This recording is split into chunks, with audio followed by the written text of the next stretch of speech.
So I'm glad to see all of you, or some of you, on such a beautiful day.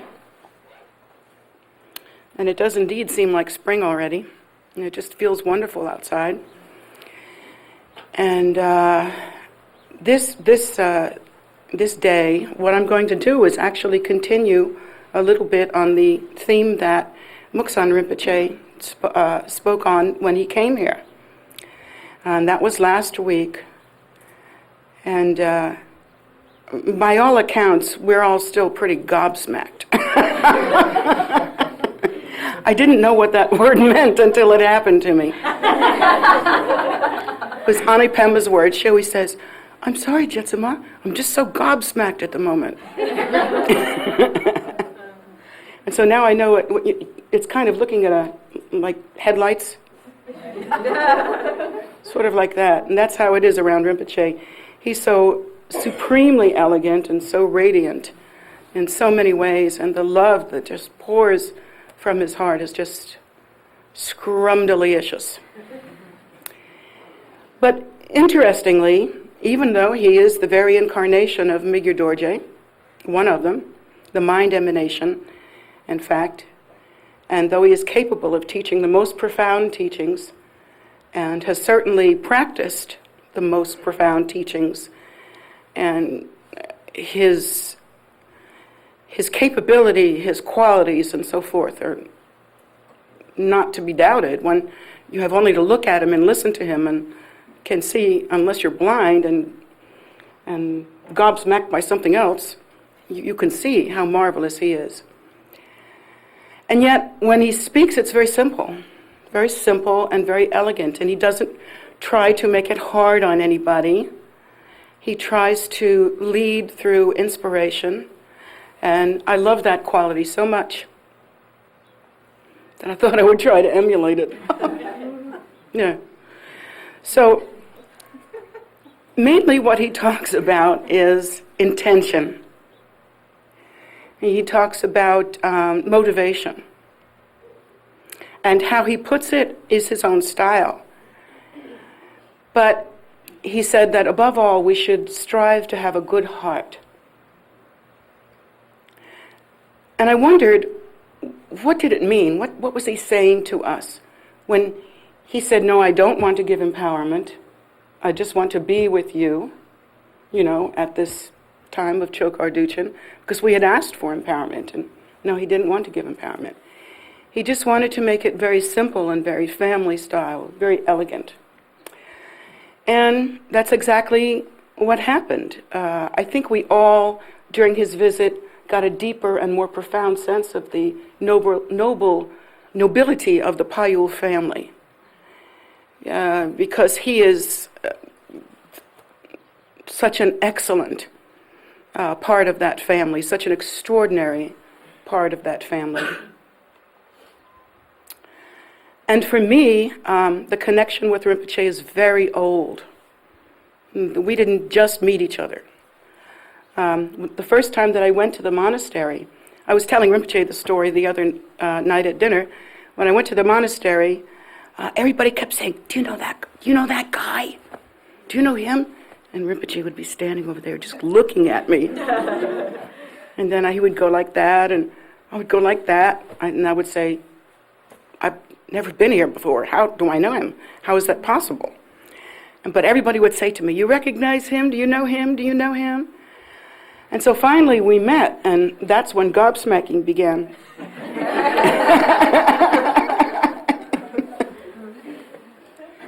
And then I found out that he was the incarnation of my former guru, and that we had spent many lifetimes together working for the benefit of sentient beings, and in particular for the Payul family.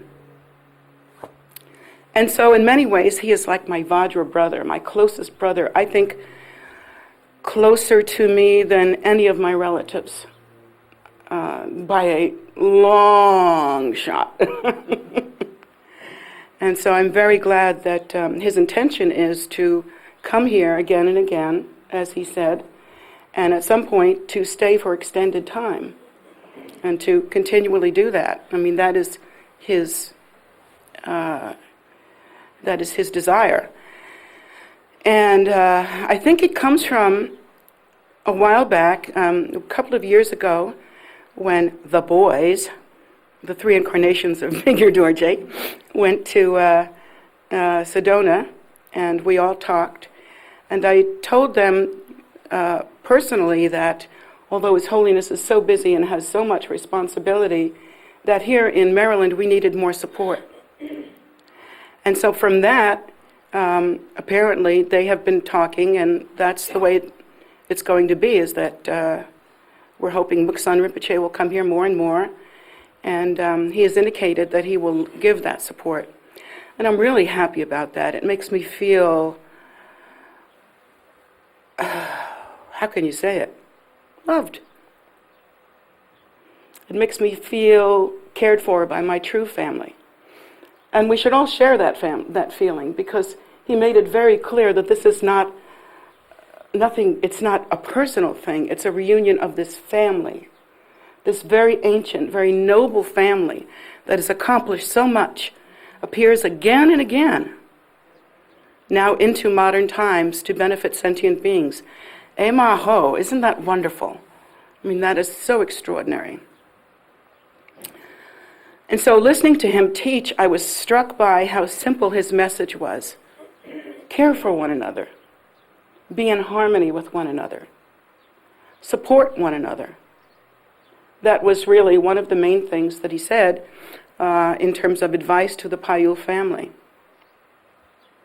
He didn't give much in the way of very advanced, like Dzogchen practice or empowerment or anything like that.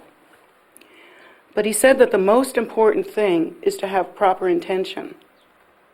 And so I want to expand on that, because I want to make sure that we all are on the same page and we understand what he's really saying. It's clear that when we sit down to do some Dharma practice, that we should dedicate our efforts. We've been taught that from the very beginning. And so that's not so hard to understand.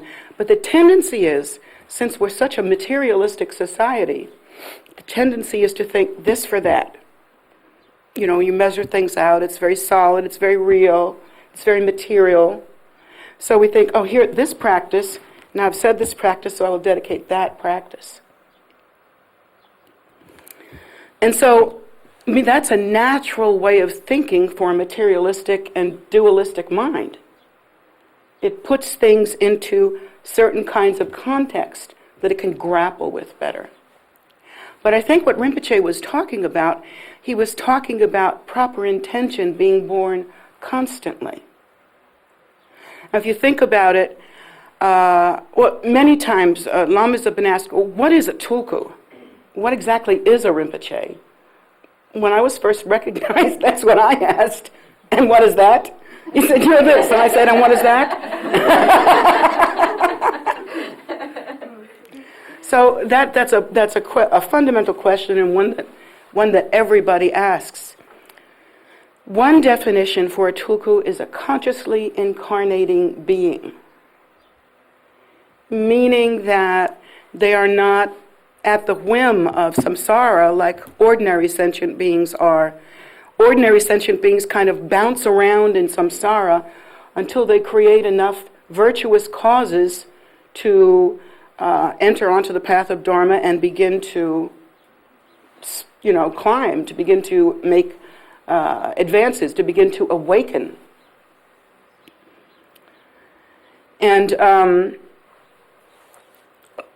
for most of us, we like to think, and in the New Age kind of teachers and New Age kind of thinking, which is based on New Age stuff, which is happening now, which therefore has no history. But anyway, New Agers say, oh, we are incarnating purposefully in order to learn something. I wish it were so.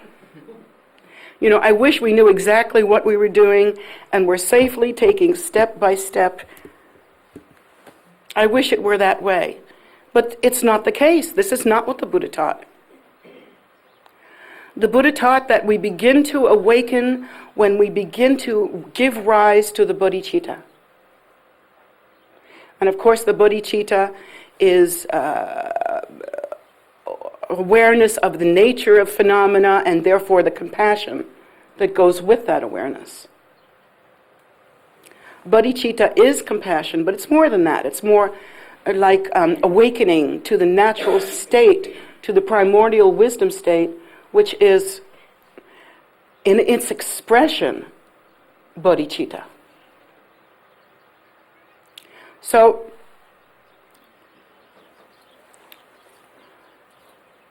when we begin to give rise to the bodhicitta, something extraordinary begins to change. We begin to move away from this self-concern and rumination about self. We're like cows chewing on our cud all the time about self. We're always thinking about ourselves. We're always thinking about how we feel about this and how we feel about that and how we don't feel about this and how we do feel about it and blah, blah, blah, blah, blah, blah, blah. And we just go on, and even though we wear the monk's robes or the nun's robes, or we carry a mala and we try to do some practice and we try to dedicate that practice, still, in our normal minds, we are just filled with self-concern. And that being filled with self-concern and constantly ruminating on the parameters and qualities of self-nature is the very antithesis to giving rise to the bodhicitta. It's the very antithesis to having good intention. Because good intention is not something that should be simply practiced when we do our practice, but it's something that we should live with every moment. We should constantly watch our minds. But not in the sense of self-concern, in that grasping way where it's revolving around the ego, but rather watching our minds in order to establish the precious awakening, in order to establish loving concern. So, in other words, when we catch ourselves thinking only about ourselves and holding on to that and thinking that, oh, it's very important for me to be right, it's very important for me to be honored, it's very important for me to be loved, and all these things that, our agenda. That kind of thing actually only brings more suffering. A person who is filled with self-concern is a person who is suffering. And the more we are absorbed in self-concern, the bigger, oddly enough, our ego and our problems get. It's like a magnifying glass.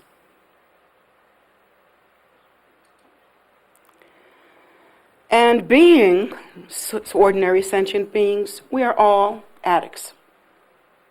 We are addicted to samsara. We are addicted to excitement, to pleasure, to feeling anything that we can call ourselves. We are addicted to stimulation. We're like junkies.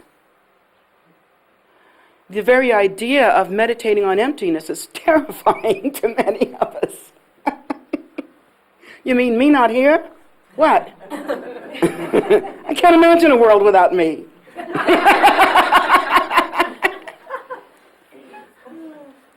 And so we fool ourselves into thinking we're actually doing our practice, and we're all set up, we got our robes on, and we got our books, and we got our things. But in fact, we're mostly all set up, ready to do our practice. So it's kind of funny like that. Without the proper intention, we can think we're doing the right thing or try to do the right thing and end up really going off of a cliff. So I think Rinpoche's message was that intention is everything. And intention is something that should never leave one's mind. Like, for instance, if I were to think, I'm going to go, and everyone knows I like to feed birds. Everyone knows this because, well, everybody gets to help. It's one of my great loves. I love to see those giant ravens swoop in, and I love to see the hordes of them appear in my backyard. I love to see them argue with each other. I love to see them get fed when, there's not much food around. And I really love that. So on that level, I'm satisfying my personality. But wouldn't it be a missed opportunity, say, if I think, gee, I love the blackbirds better than the bluebirds, the red birds better than the gray birds, and boy, I really get personal pleasure from this. I feel very good about myself when I see fat birdies in my yard. That's a lost opportunity. I think what Rinpoche was saying is, watch that. It's a subtle thing. When you're saying to yourself, I feed the birds, wherever I go, the birds are well fed. I'm really special. When we get to that level, it's time to stop, take an about face, and ask ourselves, why are we Buddhist? Why are we practicing? And what is the point? And so when I feed the birds, I really like to make it a practice, or more clearly, when I see Tashi feed the birds, or Norbu. When I see the birds being fed, I think to myself, may everyone that receives this feeding, and particularly those that are offering this feeding, be reborn in the retinue of Guru Rinpoche. May they be reborn on the copper-colored mountain. May they always receive the nourishment of Dharma in every lifetime. And in fact, may they receive every sort of nourishment that any being could possibly want. And make prayers of generosity like that. When you see the birds come and you make prayers like that, it gives rise to a happy heart. When you see even just animals that you feed every day, you might think to yourself, oh, time to feed the dogs. Oh, it's such a pain. I have to set aside time every day to feed the dogs. So when you think like that, you're missing a wonderful opportunity. Because instead you can think, now I have this opportunity to give this nourishment to these beings who need it, who depend on me. And therefore, may these beings always be in my retinue. May they always be joined with me with Guru Rinpoche in the copper-colored mountain. And I make all these outrageous prayers. May they be reborn in their very next life as Nyingma practitioners. And just fill my life with that kind of thing. So that instead of your ordinary thinking, which tumbles around in your head, and when you listen to it, it's not that great. It's a little judgmental. It's a little selfish. It's a little neurotic. Judgmental especially. So when instead of our ordinary rhetoric that we have going on in our beings, instead we substitute this constant effort to have good intention. And then it gets really hard when it's easy when it's birds, because you think, well, of course, everybody wants good things for birds. And then when your dogs are behaving yourself, it's easy for dogs. You think, oh, everybody wants good things for dogs. Don't we all love our puppies? But then sometimes you may have someone that takes something away from you, or who you think may not wish you well, maybe isn't on your side, or somebody who judges you, or somebody who maybe has even stolen from you, taken something from you. Now at that point it's a little bit more difficult, but still, if we were to think about what Rinpoche had taught, he would say that is an opportunity to have a good heart. At least that's what I understood him to say. That this is an opportunity to have a good heart. And at that point, what do we say to ourselves? If someone takes from us $10, then just, if it's our last $10 and we're not going to eat for the week, we may have a problem. But for the most part, that isn't the case with us. we just think, well, we make wishing prayers. May that person not suffer even one moment for having taken that money. And indeed, may that person have every kind of prosperity in every future lifetime. And so you make that prayer and that wish for them, and you feel better. You may not get your $10 back, but actually the chances that you will get your $10 back in some fashion are much better. In fact, to increase the flow of generosity toward oneself, naturally, one would increase the flow of generosity towards others. And after habituating and practicing that way, and constantly wishing for the well-being of others, wishing for their happiness, wishing for their good health, wishing for their prosperity, we begin to establish a different kind of mind state. And that mind, instead of chattering away about what it wants and being inflamed with gimme, gimme, gimme, and gotcha, gotcha, gotcha, instead that mind is a natural flow. Like, I see the equality of all that lives.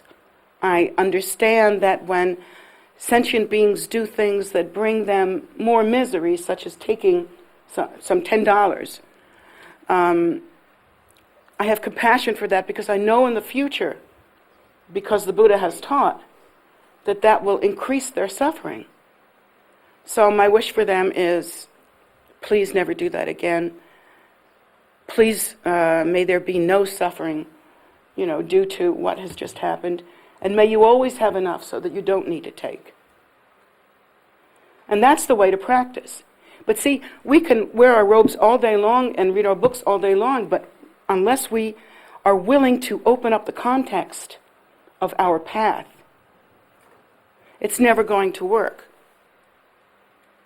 You could do the most profound, most wonderful practice sitting down, but if you don't habituate the mind towards generosity, if you don't give rise to the bodhicitta, if you don't purify the body, speech, and mind, then we haven't really followed the instructions. We haven't really practiced accordingly.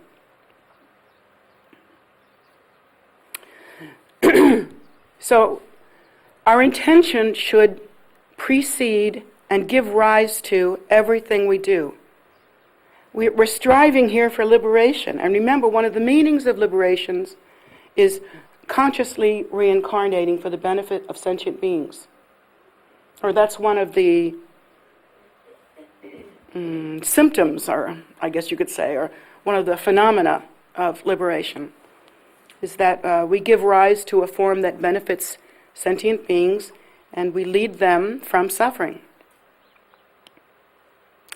So in order for that to happen, in order to be conscious, we have to be conscious all the time, not just during our practice. And that's a very difficult habit to cultivate. But once you get the knack of it, it brings a great deal of joy and satisfaction.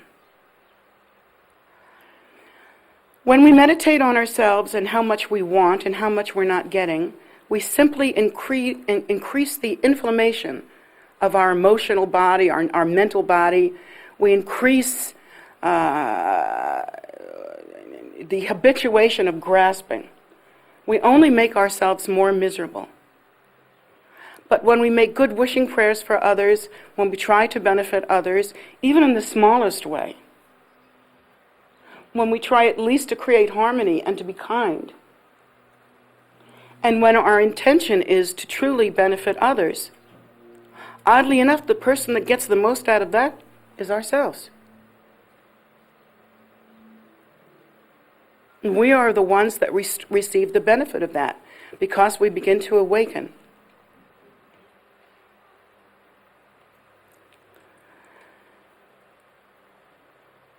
One of the most important things that we can do is to engage in some kind of, and this is part of what the Buddha has taught, contemplation, prayerfulness, inner mindfulness, not only when we're doing an actual practice, but continuously. And so, when we contemplate our lives, we may look at our lives in different ways. We might say, it's kind of in sections. Here's my work part, and here's my rest part, and here's my play part, and here's my Dharma part.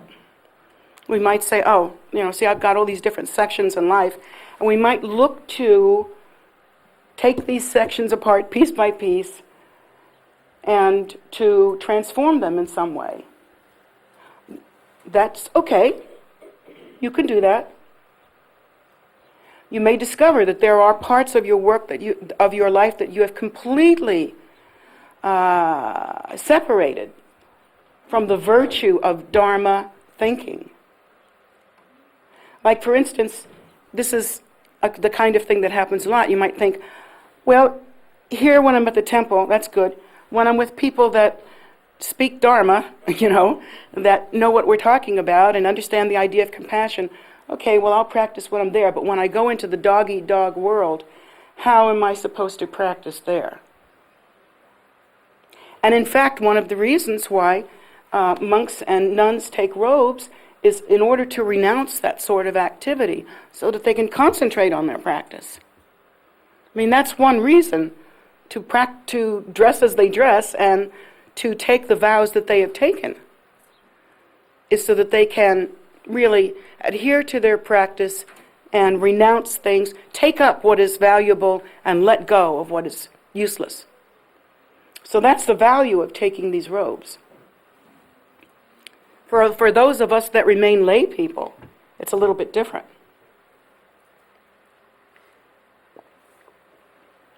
Many of us have to go to work,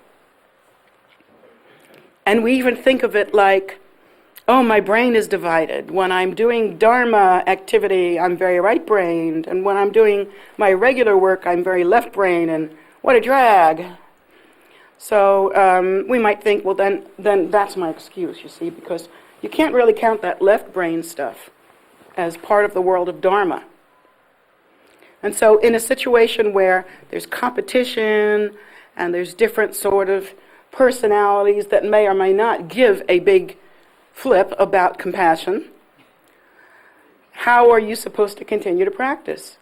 Well, that's exactly where you need to practice. That's exactly your opportunity. That is your opportunity. You would not have that opportunity if it were not possible to practice there. So, when you, to practice at work or to practice in a place where there is no Dharma, really there need not be any outward expression of it. You don't need to wear your Dharma clothes. You don't have to put your beads around your neck. You don't have to wear your shield and your sword and your armor or whatever. You're just yourself. You're just yourself. 2 legs, 2 arms, most of you. Some hair, a face. You walk around in the world and try to give rise to the bodhicitta. You think, now I'm about to do something here. I'm about to plant a bush. I'm going to plant this beautiful azalea bush, let's say. And so I think to myself, now I'm about to plant this azalea bush. Well, that's pretty ordinary. I hope I get done quick so I could go eat some pizza or something.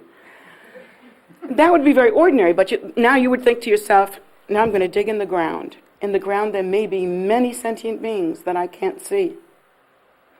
And so, while digging in the ground, you can practice to yourself, Om Mani Padme Hum, Om Mani Padme Hum, Om Mani Padme Hum. Just quietly, you don't have to make a big deal. Om Mani Padme Hum for those many beings that will be dug up, that are just as important in that they have the same Buddha nature that you do. And then when you put your tree or your bush on the ground, you think, oh, may the fruit or the flower of this please the 3 precious jewels. May the gurus, the Buddhas, the bodhisattvas, the dakinis, and the protectors all be pleased by the scent and color and beauty of this plant. Why do we think that we have to maintain such an ordinary gray mind when we have this opportunity to give rise to beauty and generosity? And maybe when we go to work, maybe we do something like clean somebody's house. We think, oh, that's such a lowly occupation. How in the world can a person be happy doing such a lowly thing as that? Well, if they're totally unconscious and it's all they can perceive is lowliness, then yes, it's pretty unhappy stuff. But supposing you were able to go to work and to clean house for someone, and to think, instead of thinking, boy, what a crappy house, and boy, don't they make a mess, and don't you wish they could put something away once in a while? Instead of thinking like that, maybe you could think, with every pass of the cloth, may their non-virtue be cleared. With every wipe of the sponge, may their suffering be wiped away. The causes of their suffering be wiped away. With every bit of cleaning that I do, may all causes of suffering for all sentient beings be completely washed away so that they could receive the pure nectar of Dharma. And so we think like that constantly. It's not easy to do at first because the habits come back. The habits of me, me, me. But slowly, slowly, over time and with some effort, you can develop a different mind. The mind of bodhicitta, the mind of compassion, the mind of dharma. However you want to say it, this is the way to do it. You start small and you work at it. The biggest mistake that most people make is that they wait for it to happen. They wait for their minds to change. They do this practice and wear this outfit and carry these beads and dedicate it and wait. Don't you see how flawed that plan would be? When there's so much opportunity, so very many ways that we can be of benefit in this world. And we waste so much time making ourselves miserable with self-concern,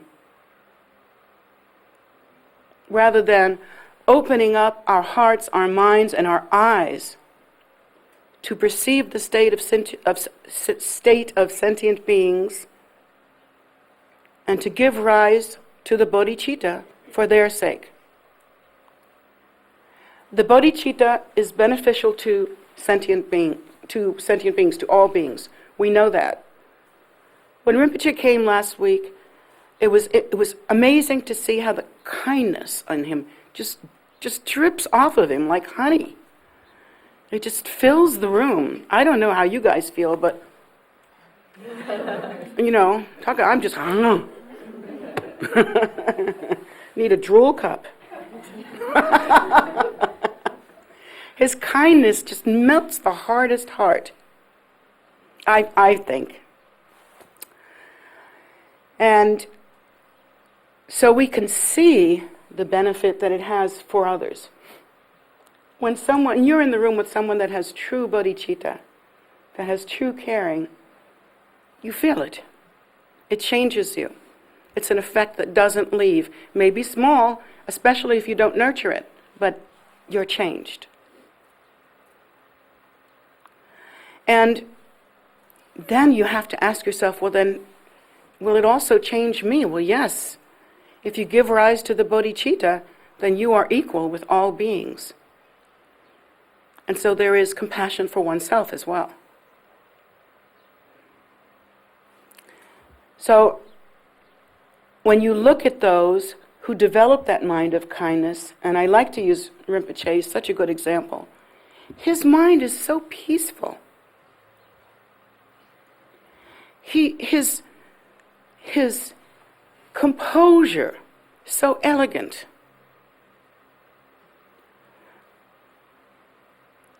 I look at him and I think of a dancer.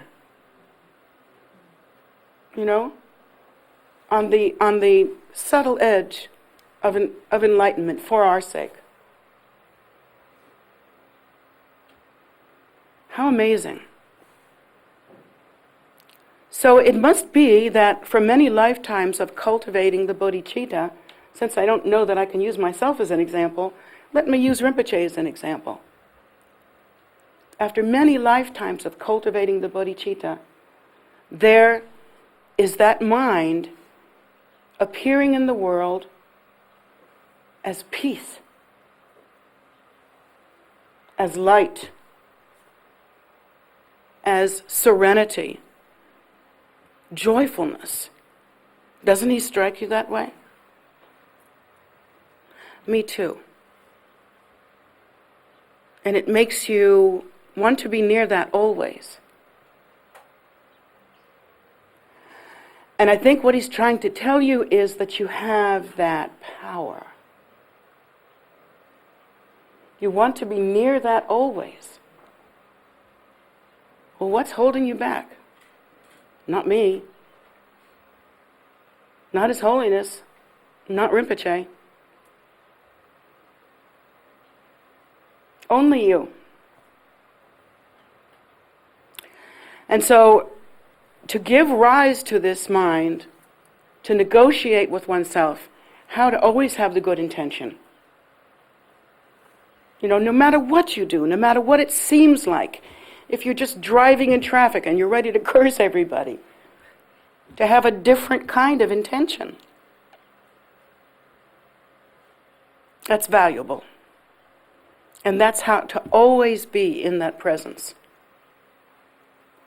In fact, when we view the Guru and when we see somebody like Muksan Rinpoche, who is like golden nectar and honey, and we always want some of that drizzled all over us. We just feel so happy in his presence. And yet, on the other hand, we are supposed to view the Guru without attachment.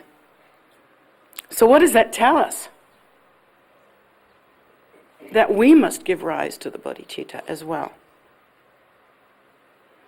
It isn't any more about being around somebody or something than it is about yourself and you being more and more fixed in your ego. It's not like that. It's that when we see that kindness, we drink that nectar. To mix our mind with the Guru, when we practice the Guru Yoga, when we practice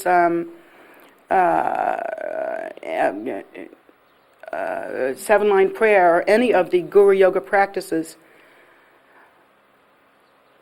we should mix our mind with that of the Guru. And if we see that beauty and that love, then we see that, we recognize that, and we realize this is a reflection of our own nature, and we ourselves give rise to that as well.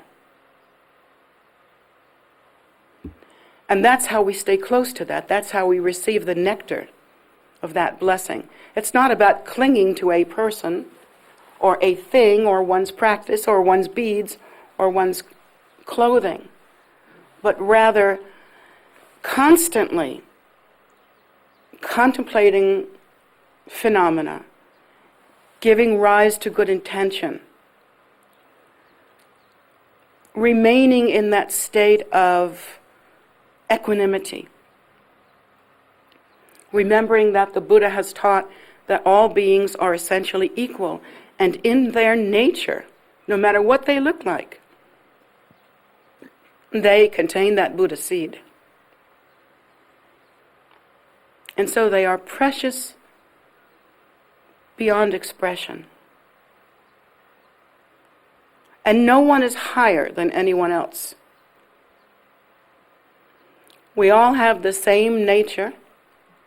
For many of us, maybe the door is closed or the window is very dirty, and maybe we can't feel the brilliance of our nature, or we haven't given rise to that yet. But in truth, our natures are all the same. So when you see somebody like Rinpoche, and you are agog, try to understand that that is also your nature. That you are that as well. And the way one accomplishes that is through practice. It's not an emotional thing. You don't see people like Rinpoche going around getting all giddy and emotional. Their kindness is poured out like milk to whoever will drink it. And it's not really that personal. And yet it's so intimate that by looking at that and looking into the eyes of a great bodhisattva like that, we begin to understand the beauty and truth of our own primordial wisdom nature. So my suggestion to you is to not wait for time to practice, to not wait to see if your mind will change, to not fall into the trap of doing your practice and then hoping for the best, that somehow your mind will flip over like a pancake. I mean, some people actually ask, will I ever achieve realization in this lifetime? Is that possible? I mean, and the Lama goes, you're asking me? You're the one in charge. Of course it's possible. Why would the Lamas be here teaching if it weren't possible? These are the Buddha's teachings. But we have to grab the opportunity. It's for us to take that, to use every minute,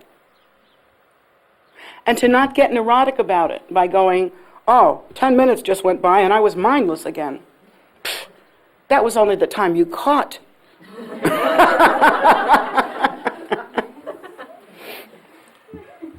So every time you catch yourself, you go, right, good girl, good boy. Pat yourself on the head. Get back to work, get back to it.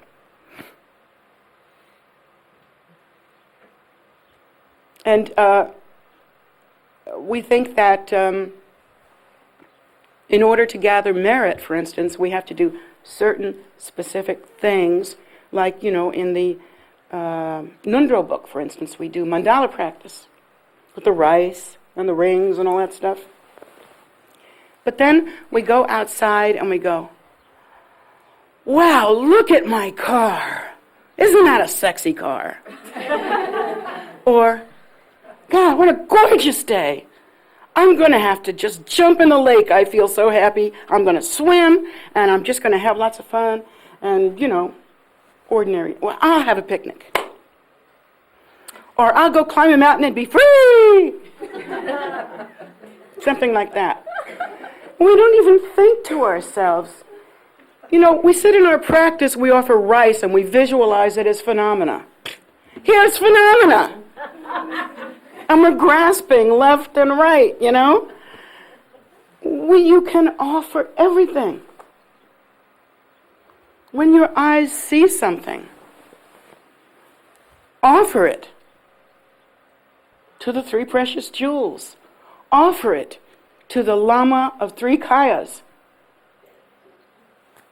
Offer it to the Guru, past, present, and future. Offer it to the protectors, to the dakinis. Anybody except you. But you can use any moment of happiness and make it even more beautiful when you offer it. My experience has been that when you have a moment of happiness and you have that twinkle in your eye and you feel like having a good time, and you take that moment and grab it to yourself and selfishly just go act out somehow. I don't know. Do what? Do what you do. Whatever people do. Climb a mountain, go have drinks, go party, whatever it is that people, I don't know. I never leave my house. So whatever it is that people do. And we think that's going to do it. I have this moment of bliss, and so I'm going to take it, and I'm going to ramp it up. I'm going for it. I'm going to have a great Saturday night. And usually what happens is you end up very unhappy. Because you get to the top of the mountain, if that's what you were going to do, and man, it's just another mountain. You've seen mountains before. Great view. You've seen great views before. Or you decide you're going to go out partying. So you go out partying. And for a little while, when you're bending the old elbow, you know, there's a little happiness in that, I guess. But then you don't feel so good. And if you don't feel bad that night, you're going to feel bad the next day. And then you really feel stupid, don't you? Because you've had this opportunity, there was a wonderful, blissful moment, and you wasted it on garbage. You didn't even do anything healthy for yourself. It was just a complete waste. Or then, you know, you think, well, I'm going to, you know, I think I'll have what would you do, like a movie? What is it, you can watch one movie after another? Huh? Marathon, that's it. I'll do what I really like. I'll have a movie marathon. And at the end of that, your mind is like, you don't even know what you are anymore. You're like, you've seen all these things that have ended in 2 hours. You're like, I'm lost. I don't know what's happening. And really, what happens in a situation like that is we are out to lunch. We are really training our minds to be out to lunch. So I'm not saying that you should never party again, depending on your vows. I'm not saying that you should never have a good time again or climb any mountains or think your car is sexy. I'm not saying that you should become some sort of freakish person that doesn't fit in this world. But I am saying train your mind. The way Rinpoche has done. Lifetime after lifetime. And look at the sweetness and nectar. The prize of that effort is so beautiful and beyond compare. So, I guess that's my message for today. Short and sweet. I hope that you will take every opportunity and really practice Dharma more deeply, not just when you're sitting down, but constantly training the mind, constantly using your opportunities. And that's pretty much all I want to say today. Nanda.